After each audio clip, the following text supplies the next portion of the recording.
students, so today's material is descriptive text. Do you guys know about descriptive text? Okay, so before we start the material, let's take a look at this video.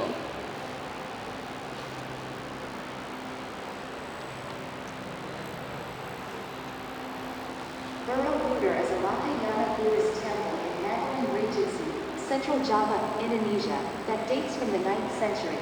It is the largest Buddhist temple in the world. The temple is made up of 9 stacked platforms, 6 square and 3 round, with a central dome atop them. It has 2,672 relief panels and was once home to 504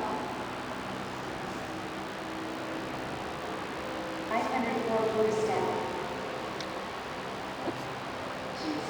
72 Buddhist sculptures, each seated inside a perforated stupa, surround the center dome. The temple was built in the 9th century during the rule of the Sailendra dynasty and is based on Javanese Buddhist architecture, which combines Indonesian indigenous ancestor worship with the Buddhist idea of nirvana. The temple displays India's influence on Eurasian Buddhist art, yet there are enough indigenous images and components included to make Borobudur truly Indonesian. The monument serves as a Buddhist pilgrimage site and a shrine to the Buddha. The pilgrimage begins at the base of the monument and proceeds around it, ascending to the top through 3 levels symbolic of Buddhist cosmology. Kamadhatu, the world of desire; Rupadhatu, the world of forms; and Arupadhatu, the world of being, the world of formlessness. The monument leads pilgrims through a maze of stairways and corridors, with 1,460 narrative relief panels on the walls and balustrades to guide them. Borobudur contains one of the world's greatest and most complete collections of Buddhist reliefs. Borobudur was built in the 9th century and abandoned after the 14th century decline of Hindu kingdoms in Java and the conversion of Javanese to Islam.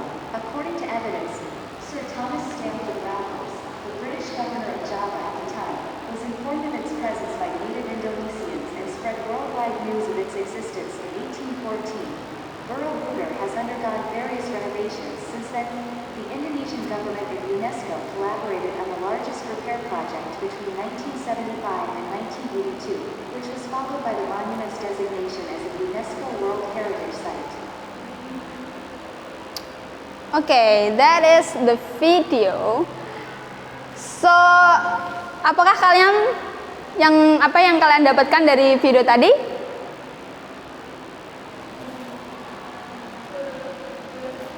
Yes, Borobudur. Terus, oke, ada yang pernah ke Borobudur sebelumnya? Pernah. Oke, jadi materi ini tuh cocok banget buat yang belum pernah ke Borobudur sebelumnya ya, anak-anak. Nah, jadi sebelumnya, sebentar. Kalian setelah lihat video tadi, jadi tahu nggak sih Borobudur tuh kayak gimana? Oke, tahu? Nah, itu tadi salah satu contoh dari descriptive text. Terus, sebenarnya descriptive text tuh apa sih? Jadi, ini adalah definition dari descriptive text. So, a descriptive text is a text that describes the characteristics of something. Nah, something ini bisa berupa kayak manusia, terus benda, hewan, tempat atau bangunan, ya semuanya lah.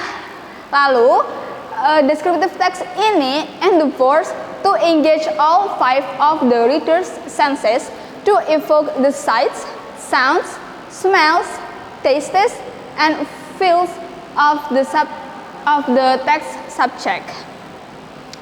Lalu generally the topic of descriptive text is something that can sustain the reader's interest. Nah, descriptive text ini tuh dibuat untuk meningkatkan ketertarikan pembaca terhadap sesuatu. Misal kalian sedang mendeskripsikan sebuah bangunan gitu ya. Nah, descriptive text yang kalian buat itu tadi diharapkan bisa meningkatkan keinginan pembaca untuk mungkin datang ke tempat itu atau mungkin ingin lebih tahu tentang tempat itu. Jadi the reader interest lah gitu. Lalu The function atau the purpose dari descriptive text ada to describe and reveal the characteristics of something so the readers can know how a thing is like from the text although they never see that.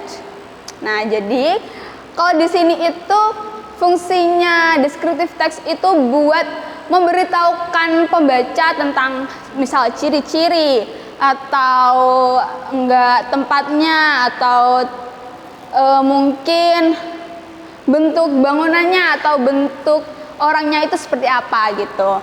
Lalu to describe something so vividly and to express emotion so clearly that the reader can feel it too. Jadi descriptive text itu bisa juga digunakan untuk mendeskriptifkan kayak emosi gitu. Jadi misal kalian emosi nih hari ini kayak misal sedih gitu. Nah, kalian bisa mengungkapkan kesedihan kalian tuh melalui descriptive text itu gitu. Jadi pembacanya tuh bisa tahu keadaan kalian lah gitu. Jadi itu tadi ya purpose-nya dari descriptive text. Lalu sebelum kita menuju ke tujuan dari membaca descriptive text, tentunya setiap teks itu kan mesti ada generic structure-nya ya. Nah, the generic structures of descriptive text itu ada dua. Yang pertama, identification, dan yang kedua adalah descriptions. Nah, identification ini contains paragraphs that identify places, animals, people, objects, and others that will be described.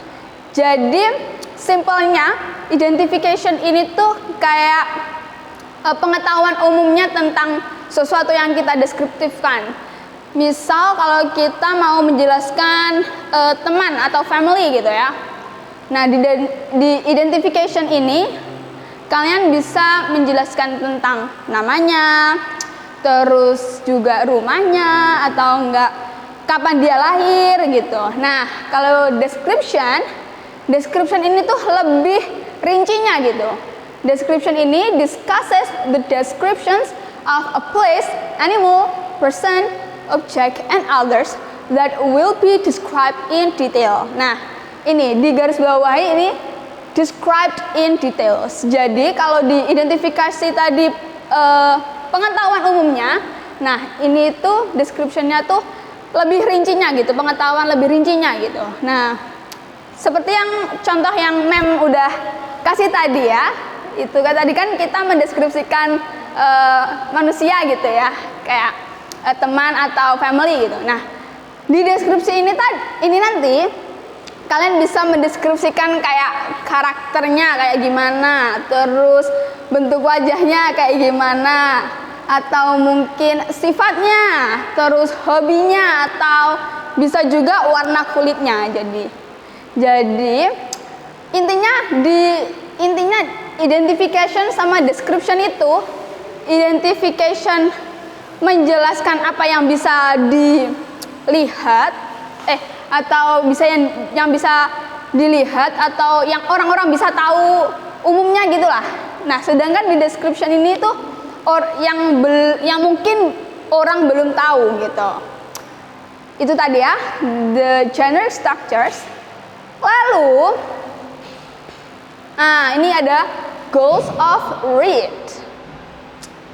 Goals of read. Nah, goals of read ini ada pertama, know the characteristics of object, animals, peoples, and others. Seperti yang sudah Mem jelaskan yang tadi itu, tahu tentang apanya? Tahu tentang sesuatu gitu lebih detail gitu ya. Yang kedua, get an idea about something. Kayak di sini tuh semisal kayak waktu Mem tadi tanya, kalian ada yang pernah ke Borobudur nggak sih gitu. Terus kan ada yang belum pernah ke sana kan. Nah, jadi tujuan membaca descriptive text ini tuh untuk get an idea about something. Jadi yang awalnya kita nggak tahu, jadi tahu gitu. Jadi punya gambaran tentang sesuatu itulah gitu. Lalu yang ketiga ada increase knowledge. Of course, setiap membaca itu pasti kita increase knowledge gitu ya. Increase knowledge tentang history about a place, atau tentang ya karakteristik hewan gitu ya. Jadi kita bisa meningkatkan pengetahuan kita. Nah, kemudian di setiap teks itu mesti banget ada language features. Nah, dalam language features ini terus tuh selalu ada tenses yang digunakan. Nah, dalam descriptive text ini kebetulan tenses yang digunakan itu adalah simple present tense. Dari kalian udah ada yang tahu simple present tense kan? Oke. Rumusnya dari simple present tense tuh gimana sih? Coba.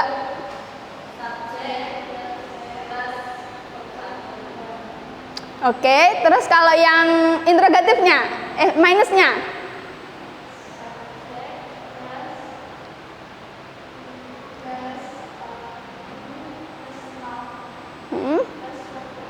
Nah, kalau kalimat tanyanya, boleh?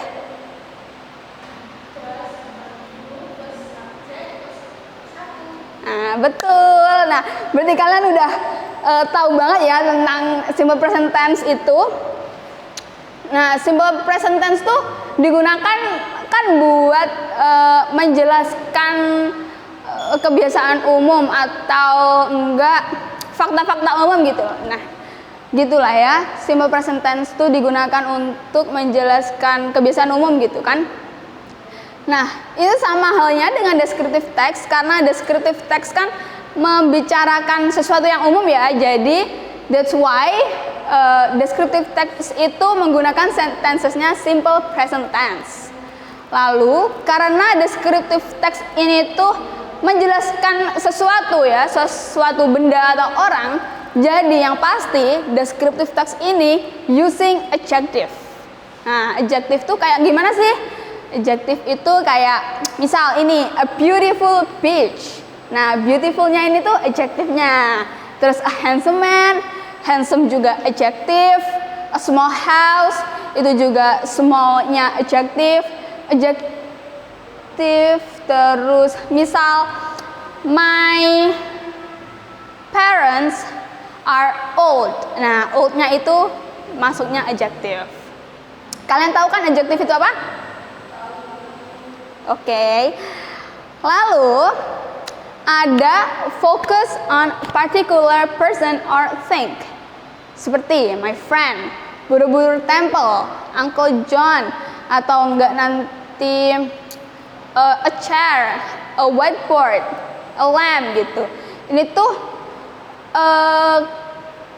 intinya dari focus on particular person or thing itu kita membicarakan satu orang aja. Misal kita lagi ngomongin tentang teman SD nih. Nah, di dalam descriptive text kalian itu nanti tuh kalian cuman ngomongin teman SD kalian itu aja, nggak membandingkan dengan yang lainnya. Misal kalian lagi ngomongin teman kalian yang namanya Roni gitu ya. Terus tiba-tiba di dalam descriptive text kalian tuh membicarakan tentang si Tina, itu tuh nggak boleh.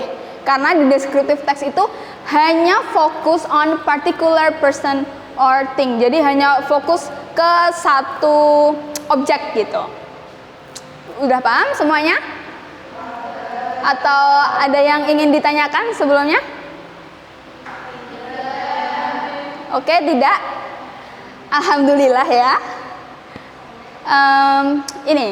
Ini tuh contoh dari descriptive text. Ada yang mau maju untuk membaca? Silakan maju untuk membaca. Iya dong. Oke, maju ya.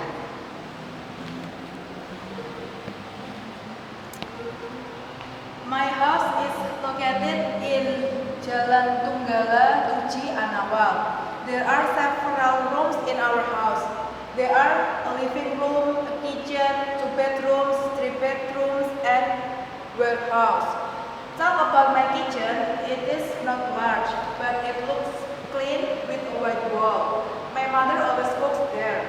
In the kitchen, there are cooking utensils such as gas stove, green pot, and orange kettle. The pot and the kettle are on the gas stove. Then the cooker hood is under the gas stove and the oven is above the gas stove. There are also modern electronic tools such as the white refrigerator in the corner of the kitchen. My mother uses it to store the food safely. There is also a silver toaster beside the refrigerator. I usually use it for baking my bread in the morning. There are some plates, glass, cups, forks, and spoons inside the dish cabinet. Below the dish cabinet, there is a hanging shelf. My mother hung up clothes, a frying pan, spatula, and a ladle. Besides, there is a seasoning counter to put jars of sugar, coffee, salt, and other seasoning bottles on it. Near the window, there is a sink with a tap. My mother put a brown dining table in the middle of the kitchen with 4 white chairs. My family and I usually have breakfast, lunch, and dinner together there. On the dining table, there is a cup. It is my father's cup of coffee. Although this kitchen is small, I like it because I can reach everything without moving too much. It also has many cabinets and big windows. Thus, the sun can shine easily through it. Oke, tepuk tangan dulu. Nah, ini kan contohnya dari descriptive text. Nah, di sini ini paragraph, the first paragraph is the identification. Karena ini menjelaskan the house gitu ya, menjelaskan sesuatu yang umum dari the house ini. Kayak misal, my house is located in Jalan Tunggala Tuci Anawai. There are several rooms in our houses. Itu tadi. Sedangkan yang paragraf kedua, the second paragraph is the description. Nah, karena ini tuh lebih detail gitu. Kayak misalnya, in the kitchen there are cooking utensils such as gas stove, green pot, and orange kettle. Lalu ada near the window there is a sink with a tap. My mother put a brown dining table in the middle of the kitchen with 4 white chairs. Nah, itu tadi contohnya description dari my house itu. Ini ya. Lalu ada lagi dong contohnya dong. Ada yang mau maju lagi? Oke, silakan.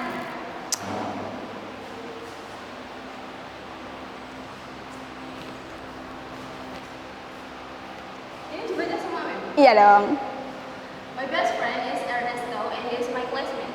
We go to school together. Ernesto comes from an educated family. His father is a school principal and his mother is also a teacher. He is punctual, well educated, and has good manners. He is really hardworking. He always does his homework. He is also well dressed and well behaved. All teachers have a high opinion of him. Ernesto has a well-built body. He is gentle but fearless. He takes part in all sports, scout, trekking, and mountaineering activities. He has a good heart. He is truthful, honest, and obedient.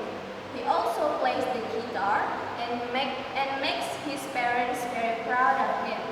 He secures good marks and is usually top of his class in examination. He inspires me to work harder. He keeps me away from bad company. I am happy to have such a friend. Nah, tepuk tangan. Sebentar dulu. Nah, dari teks ini mana yang identifikasinya, mana description-nya? Coba. Ini identifikasi. Ya, terus description-nya? Yang ini. Benar sekali. Jadi yang atas ini identifikasinya, the identification. Terus yang the second and the third paragraphs ini the description-nya. Oke? kayaknya semuanya udah paham ya ini. Nah, kita mau lanjut ke exercise. Ini exercise-nya gampang banget. Jadi, meminta kalian untuk mencari the error tenses from this text. Lalu kalian bisa identify the generic structure, the language feeder, and the text and the tense from the text. Ayo, siapa yang bisa? Yang bisa menyebutkan the generic structures from this text. Coba. Ayo.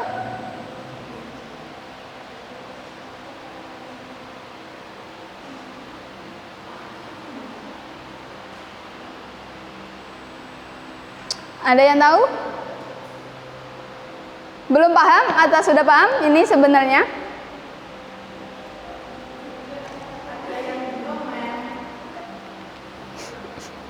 Iya, bingungnya kenapa?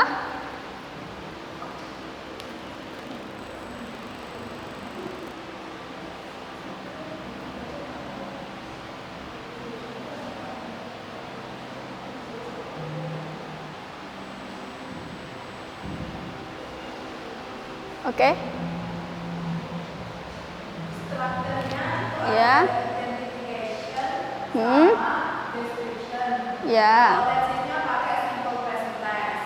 Oke. Yang identification-nya yang paragraf keberapa? 1. Description-nya benar. Nah, language feeder-nya. Language feeder itu tadi kan ada 3. Yang pertama tenses-nya. Yang kedua itu tadi ada apa?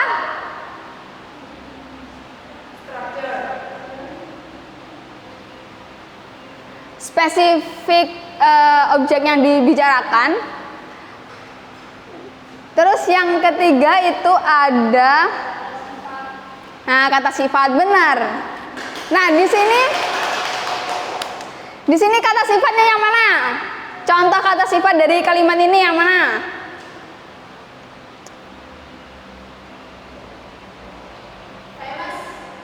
Betul. Lagi?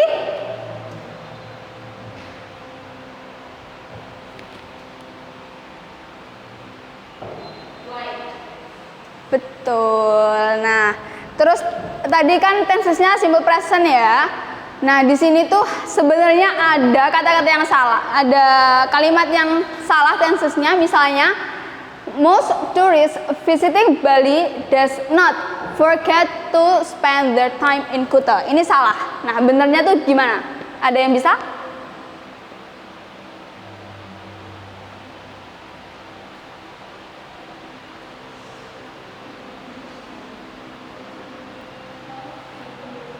Ayo, ada yang bisa?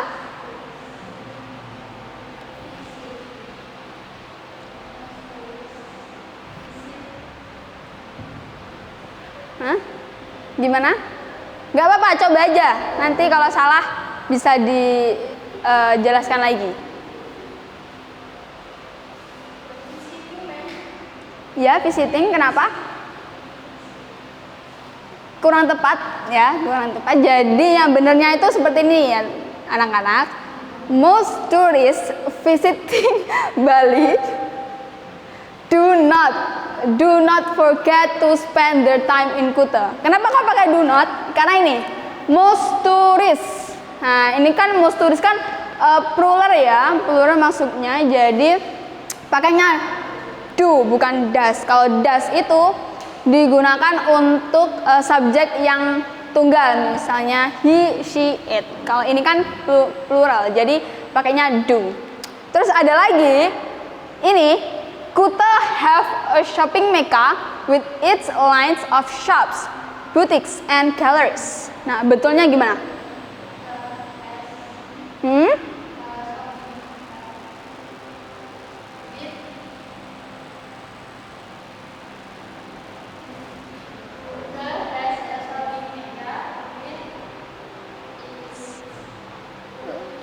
Lines.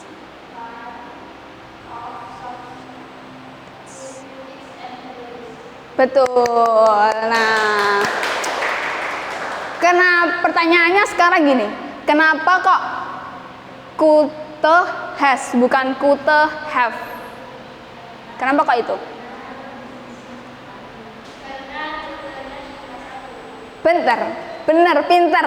Ternyata udah paham semuanya ya ini. Udah paham kan? Oke, kalau sudah paham, waktunya kita kuis. Kalian bisa buka Quizwizard sebentar, akan Mem kirimkan.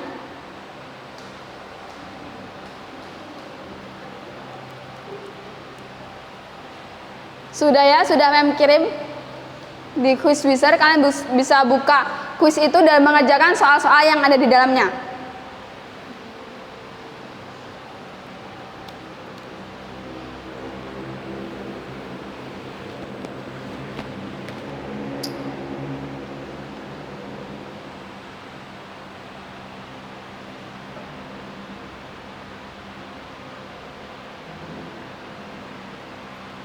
Sudah dibuka semuanya?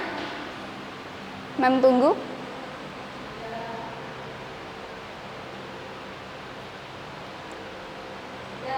Sudah? Oke, kita start ya kuisnya.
Oke, sepertinya semuanya sudah ya ini. Nah, hasilnya juga sudah ada kebetulan. Sebentar, kita lihat siapa yang dapat nomor 1, 2, dan 3 nanti dapat hadiah ya. Hadiahnya nanti mau apa? Oke, nanti pas istirahat ya.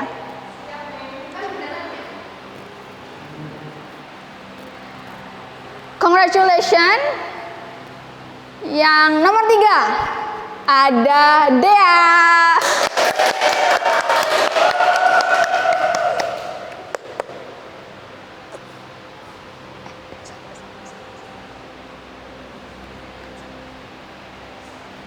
Terus yang kedua ada Desinta.